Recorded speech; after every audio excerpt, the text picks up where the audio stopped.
Hello viewers, welcome back to my channel clips by Mahi. Another day another routine. और आज video की शुरुआत हो रही है कबूतरों के ब्रेकफास्ट के साथ में। और इनका डेली का है आकर बाजरे और गेहूं चुगना। ये हमसे पहले ब्रेकफास्ट कर लेते हैं। आती है मेरी बारी। मैं ये पी रही हूँ आंवला वाटर। मैंने इसको क्यूब में कन्वर्ट करके रख रखा है, मतलब पीस के छान के फिर कन्वर्ट कर दिया। एम्प्टी स्टमक में कंज्यूम कर लेती हूँ। और आज मैं अपनी पढ़ाई की शुरुआत 11:20 पे कर रही हूँ, जो कि मेरी डेली स्टडी रूटीन से आज पहले है 2 घंटा। मैं 2 बजे पढ़ना शुरू करती हूँ या तो 1:30 बजे, लेकिन आज मैं 11:20 पे शुरू कर रही हूँ। सोचा था 11 बजे करूँगी, बट काम तो करते करते थोड़ा लेट हो गया। जीतोगे तुम, ये इरादा करो, इसलिए कोशिश हमेशा ज़्यादा करो।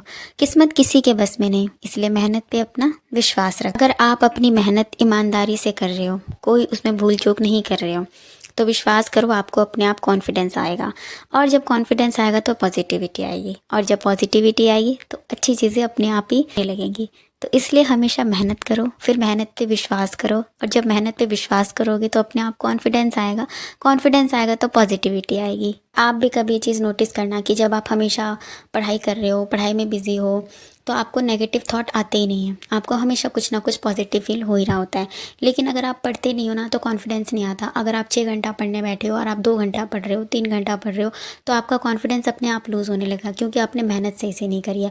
लेकिन अगर आपने 6 घंटे का टारगेट बना के 6.5 घंटा पढ़ लिया, या 6 घंटा 10 मिनट भी पढ़ लिया, तो अपने आप आपको पॉजिटिविटी, अपने आप अपनी मेहनत पे कॉन्फिडेंस फील होने लगता है। पॉजिटिव नोट के साथ आ जाते हैं अपनी स्टडी रूटीन के ऊपर। फर्स्ट स्लॉट में मैं हमेशा इंग्लिश पढ़ती हूँ, और आज भी मैंने वही किया। मैं वोकैब कर चुकी हूँ अभी, एंटोर सिनोनियम।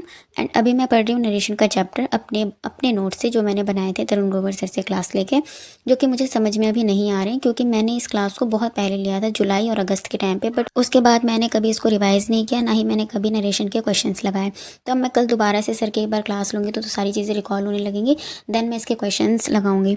और अभी मैं लगा रही हूँ सब्जेक्ट वर्ब एग्रीमेंट का chapter, mirror of common error वाली बुक। जब मैंने सब्जेक्ट वर्ब एग्रीमेंट वाला चैप्टर किया था, तो मुझे चैप्टर सबसे ईजी लगा था। लेकिन अब इसमें इतने टाइप्स ऑफ क्वेश्चंस हैं, मिसलेनियस काइंड ऑफ, कि हर बुक में अलग अलग तरीके के क्वेश्चन हैं, अलग अलग रूल्स निकल के आ रहे हैं, और मुझे कुछ थोड़े बहुत याद भी नहीं रह रहे हैं।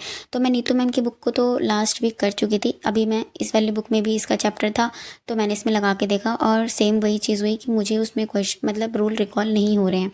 तो मैं अब कल दोबारा से नीतू मैम की भी बुक पढ़ूंगी, और मिरर ऑफ कॉमन एरर वाली भी बुक पढ़ूंगी, क्योंकि एक चैप्टर से इतनी सारी मिस्टेक्स निकल के आ रही हैं। और आज मैंने अपनी पढ़ाई की शुरुआत जल्दी इसलिए शुरू करी थी, क्योंकि आज मुझे अपने डेली टारगेट में मैथ सब्जेक्ट को ऐड करना था। मैंने अपनी पढ़ाई अक्टूबर मंथ से बिल्कुल बंद ही कर दी थी। बिल्कुल मैं कुछ भी थोड़ा बहुत पढ़ लेती थी, जैसे कि PYQs पढ़ लिए घटना चक्र से, और साइंस की क्लास ले ली यूट्यूब पे।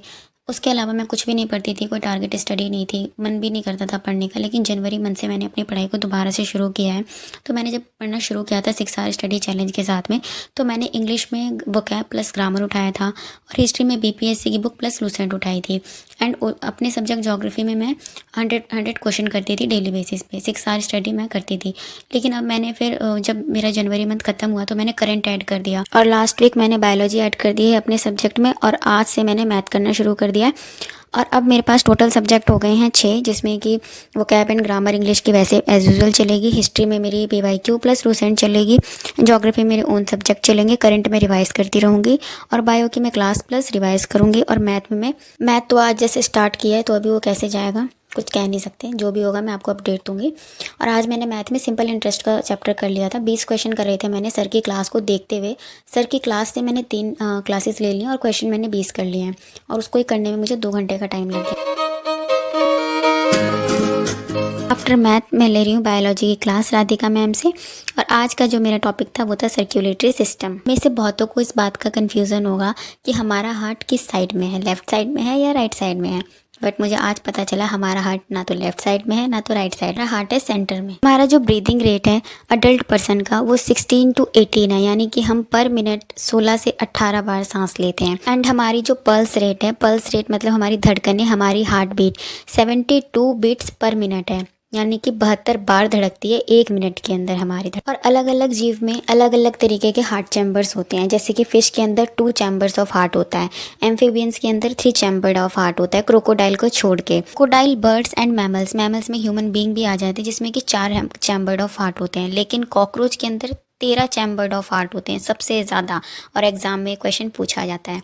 और इतना ही करने में मुझे 5 आवर 20 मिनट्स का टाइम लग गया था। हो गया था 6:40 और इतना अंधेरा हो चुका था। और सबसे फ़नी बात तो ये हुई आज कि मैंने आज इतनी हड़बड़ी में काम किया कि मैं सॉक्स ऊपर छोड़ आई। मैं सारी जो छोटी छोटी चीज़ें होती है ना, सॉक्स, हैंकी, ये सब मैं वहीं पे गिर के चली आई। और जब मुझे नीचे मांगा गया कि कपड़े कहाँ हैं, तो पता चला ऊपर ही पड़े हुए हैं। दिखाई नहीं दिखता क्या, मेरे को हड़बड़ी बहुत ज़्यादा हो गई थी कि मैं बहुत ज़्यादा लेट हो गई, इसलिए मैं आज बहुत सारी चीज़ें मेरे से ऊपर ही छूट गई थी। शाम के काम को ख़त्म करने के बाद मैं दोबारा आ गई पढ़ने के लिए। अभी मैं पढ़ रही हूँ हिस्ट्री लूसेंट की बुक से। अभी मेरा टॉपिक जो है वो गवर्नर जनरल्स ऑफ इंडिया चल रहा है, जिसमें कि मैंने कल रीड किया था, आज मैं उसको लर्न कर रही हूँ। जैसे कि Dalhousie, William Bentinck, एलेंबर्ग, Lord Hardinge. मेरे को तो इनके नाम बोलने में भी इतना टफ लगता है। और मैंने आज लॉर्ड कैनिंग तक पढ़ लिया है। और आज मैंने सेम चीज़, मतलब जो मैंने कल बीपीएससी की बुक से पढ़ा था, आज सेम टॉपिक पढ़ा मैंने, आज नया नहीं पढ़ा। क्योंकि मेरे को आगे नहीं बढ़ना है, क्योंकि मेरे को गवर्नर जनरल वाला अच्छे से याद करना है, क्योंकि इसके कंट्रीब्यूशन हर जगह पूछता है। और इसी के ही मैंने क्या करा है, मेरे पास पिनाकल की बुक है। पिनाकल की बुक का मैंने फ़ोटो कॉपी निकलवा रखा है मेरे पास। मैं बुक लेने गई थी बट उनके पास बुक नहीं थी। उन्होंने बोला अगर आपके पास पीडीएफ है तो हम उसकी फ़ोटो कॉपी निकाल के दे सकते हैं। तो मैंने एक पेज के अंदर 4 पेजेस अपने कॉपी करवा लिए। मतलब ये मुझे 130 की पूरी बुक उन्होंने कॉपी करके दे दी थी। तो मैं उसमें से क्वेश्चंस देख रही हूँ गवर्नर जनरल के, कि इसमें भी बहुत सारे क्वेश्चन है गवर्नर जनरल्स के, और डिफरेंट डिफरेंट कंट्रीब्यूशंस भी हैं। तो अब लूसेंट की बुक से प्लस बीपीएससी की बुक से गवर्नर जनरल्स वाला टॉपिक प्लस पिनाकल की बुक से गवर्नर जनरल वाला टॉपिक, इन तीनों बुक से मेरा एक टॉपिक कवर हो जाएगा। इसलिए मुझे इस टॉपिक पर टाइम लग रहा है, और मैं इसमें टाइम दूंगी भी अभी, ताकि मुझे अच्छे से याद हो जाए, दोबारा इसको मुझे पढ़ना ना पड़े। जैसे रिवीजन करते रहेंगे, लेकिन फिर से इतना टाइम नहीं देना पड़ेगा मेरे को। After history my subject, last subject of the day geography. और कल मैंने 70 क्वेश्चन एनवायरनमेंट के पढ़े थे, बट आज मैंने फिर से वो 70 क्वेश्चंस करे, क्योंकि बहुत सारे इसमें सम्मेलन, कॉन्फ्रेंस, मीटिंग्स, 1992 का सम्मेलन, COP21, बहुत सारी चीज़ें थी, जिसकी वजह से मैंने उसको आज दोबारा से पढ़ा और 30 क्वेश्चन प्लस ऐड कर दिए, तो 100 क्वेश्चन हो गए एनवायरनमेंट के। और आज मैंने करंट नहीं पढ़ा है, मतलब करंट अफेयर्स का जो मैं रिवाइज़ करती हूँ जनवरी मंथ का, वो मैंने आज नहीं किया, क्योंकि आज मैं थक गई थी बहुत ज़्यादा। और कल क्योंकि संडे था, कल मैंने कोई वीडियो शूट नहीं किया था, तो मैंने कल चैप्टर पढ़े थे, ओशनोग्राफी के 2 चैप्टर पढ़े थे मैंने। तो मैं आज उसी को एक बार गो थ्रू हो रही हूँ कि मैंने जो कल हाईलाइट किया था पॉइंट को, मैं उसको दोबारा से पढ़ रही हूँ। और मैं डेली ऐसे ही करूँगी। अब जो मैं पीछे का पढ़ चुकी हूँ मैं उसको भी पढ़ूंगी, और जो मैं नया पढ़ रही हूँ उसको भी पढ़ती रहूँगी। मतलब 2 सब्जेक्ट एक साथ पढ़ूंगी। Thank you for watching, thank you for giving your valuable time to my video. अगर आप यहाँ तक आए हैं, आपको वीडियो अच्छी लगी है, तो please like and subscribe, it motivates me a lot. कल मिलेंगे नई वीडियो में, नए स्टडी रूटीन के साथ, नए एक्सपीरियंसेस के साथ में। तब तक के लिए bye bye, have a nice day, Radhe Radhe.